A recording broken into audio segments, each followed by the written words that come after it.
ഹസൻ ഇപ്പോൾ മാധ്യമങ്ങൾ കാണുന്നു കോൺഗ്രസ് നേതാവ്. അല്ല, VS ജോയി DCC പ്രസിഡന്റാണ്. സ്ഥാനാർത്ഥിയാകാൻ പരിഗണിച്ച പേരുകളിൽ അദ്ദേഹത്തിന്റെ പേരുണ്ട്.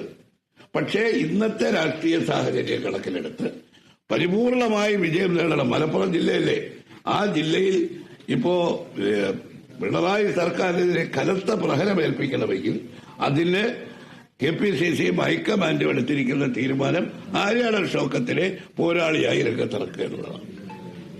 അൻവർ ഒരു ഘടകമാണ്, നേതാക്കളെല്ലാം പറയുന്നുണ്ടല്ലോ. പക്ഷെ അൻവർ ഇടഞ്ഞു നിൽക്കുകയാണ്. അൻവർ ഒട്ടും താല്പര്യം. അത് ഇടഞ്ഞു നിൽക്കുകയാണെന്നിപ്പോ ചാനലുകൾ പറയുന്നതല്ലേ. അൻവർ സംസാരിക്കുന്നുണ്ട്. സംസാരിക്കട്ടെ. അപ്പൊ ഒരു കാര്യം അദ്ദേഹം വളരെ നേരത്തെ മുതൽ തന്നെ പറഞ്ഞിട്ടുള്ള കാര്യം എന്താ, UDFന്റെ സ്ഥാനാർത്ഥി ആരായാലും ഞാൻ അവരെ പിന്താങ്ങും. കഴിഞ്ഞ UDF യോഗത്തിൽ ഞങ്ങളെടുത്ത തീരുമാനം അദ്ദേഹത്തെ UDFുമായി സഹകരിക്കുക. നമുക്ക് തിരികെ KPCC